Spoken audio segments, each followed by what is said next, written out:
If you're a Nintendo Switch owner, a fan of this system, you buy lots of games for it, then you are probably all too familiar with the phrase, "I'm waiting for the Nintendo Switch version," or some rendition of it. And that's because apparently many of these companies, it seems, aren't interested in giving priority to the Switch, to the player base. Sometimes it even feels like they're just straight up screwing with us, and then they're left wondering why their game didn't sell as well on the platform.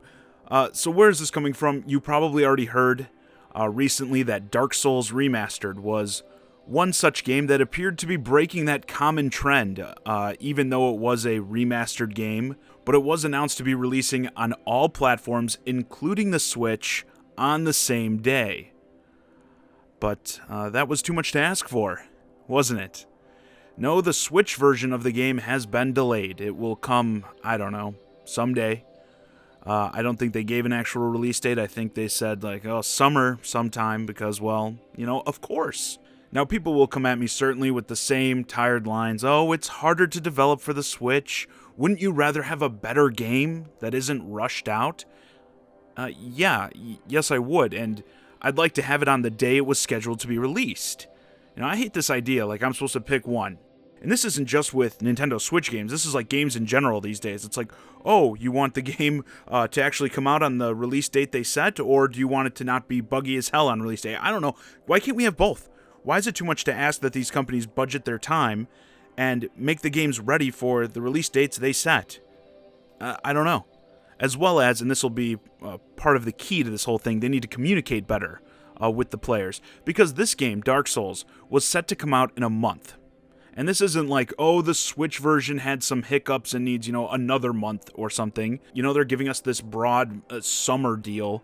It's certainly going to be a while. Several months, certainly. So I'm not buying this idea like, oh, they just found out about it now and told us. These companies, they need to be more upfront about this stuff. Like, I feel like it's almost as if they're worried about the backlash, so they hold off on these things until like the last minute. But I think people would be happier if they told us as soon as there was an issue. Still, while I don't like this, it isn't that major of a deal. I mean, delays, they do happen. I think things can be way worse. Speaking of, let's talk about the Spyro Reignited trilogy for a minute. I haven't addressed this at all yet because it's been hard for me to decide how irritated I am over the, I guess, potential Switch version, the probable Switch version. So if you're unaware, this remastered collection was recently announced to be coming to the Xbox One and the PS4.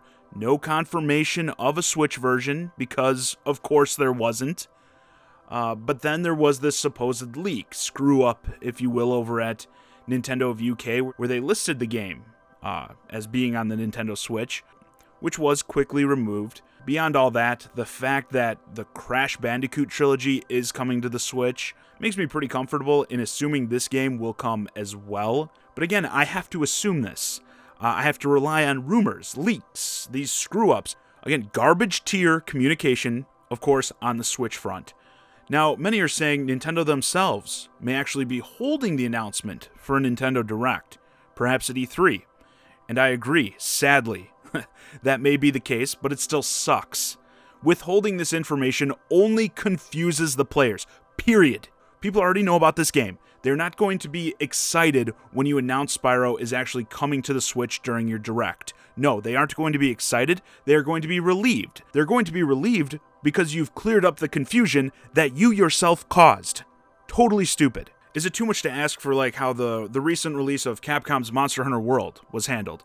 Monster Hunter was a primarily Nintendo franchise for several years prior, but the game came out only on the PS4 and the Xbox One. While yes, that sucks for Nintendo fans, but Capcom at least made it clear that, hey, at least as of right now, there are no plans to bring this game to the Switch. We don't get left in this limbo wondering whether or not it's coming. We have a clear answer. Same with the PC. The PC got the short end of the stick in terms of the platforms it's actually releasing on, as it's coming much later, but that has been communicated clearly from the start. They've known from the outset that it was coming to PC, but not until later in the year. They aren't left in the cold wondering, what the is going on? And I'm not saying you have to get that specific. If the Switch version of Spyro is coming, it's coming later, and you're not sure when, but you know it's coming, just say so. What all this does, and this is why this sort of stuff irritates me, and I don't want it to just seem like, oh, he's a Nintendo Switch fanboy, just wants all the games on Nintendo Switch. What happens with the way the Switch releases are being handled, what the result is that the Switch, and therefore Switch players, are left feeling like an afterthought, which gives me scary reminders of how these companies treated the Wii U. You know, we always have to do this song and dance with third parties with these big multi-platform games, it seems. You know, they're not going to take the system seriously because the game isn't going to sell as well. Well, yeah, that's because you're not taking it seriously. You know, giving us crappy ports or these long delayed releases or just not even communicating whether or not the game's coming in the first place. You know, this will put this in a bit of perspective. Let me bring back into this video my Shovel Knight example from my last video. Shovel Knight is one of the few big multi-platform games. Yes, it's an indie game, but it's a big indie game.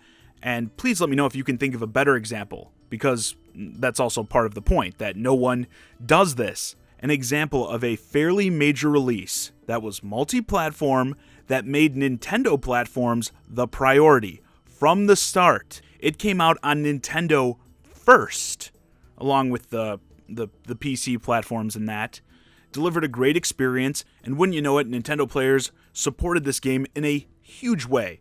Look at this graph, again, that I showed in my last video, of the Shovel Knight sales breakdown. Over half of it has been on Nintendo platforms. Nintendo fans came out big for it, but it's not just that. Look at the Switch, a new system. It has the third highest sales for Shovel Knight of all individual platforms. Again, it came out first on the Wii U and the 3DS, which tells me a lot of people not only showed up for this game the first time around on those systems, but bought it a second time on the Switch. The support can also be seen in like Amiibo. We had the initial Shovel Knight Amiibo that performed extremely well, and then we got 3 more. What I think the story of a game like Shovel Knight tells us, and this isn't just for Nintendo fans, I believe this is with any community, be it the Sony fans on the PS4, Microsoft fans on the Xbox One, whatever. When you make it clear to them that they are a priority, I think they will show up for you when that game releases. And the problem is, most companies aren't doing this for the Switch. To me, I think it's clear. If you don't make the players feel like their version of the game is important, that it is a priority, then surprise, they're not going to feel that way towards the game either. To make sure I'm clear, my main issue here isn't just, oh, I play the Switch, I want to play all the games, I want them now. But it's like these companies should be trying to cultivate a better relationship with this audience. And am I and other people like me really asking for the moon here? Like, oh, the player base will be impressed if they get the game the same day as everyone else. Especially with a lot of these games that don't really seem like they're as demanding. Like, I've called Bethesda one of the best supporters of the Switch, and, you know, their games are coming out later. But I much more so understand, like, why Wolfenstein 2, right? That's going to take a lot of work, I'm sure, to get running on the Switch. But, you know, a remastered version of Dark Souls, a game from 2011, as well as Spyro, you know, even though I think they really did a lot with Spyro, looks great, but we already know Crash Bandicoot's coming, we know that engine is running on the Switch. I'm sorry, I'm not a game designer, but I don't see these massive delays being absolutely necessary. It probably takes more effort to get it on this console than on other platforms. But having these delays and having them be this massive just makes it feel to me like these companies don't see the Switch as a priority. And I'm not necessarily as much bitching as much as I'm just saying, hey, that's fine, but just don't be surprised when this community doesn't treat your game like a priority. That's all I'm saying. Anyway, with that, this video's a wrap. Let me know your thoughts about the trend of game releases being delayed for the Nintendo Switch in the comments. If you feel like a developer is putting more effort into your platform of choice, are you more likely to buy their game?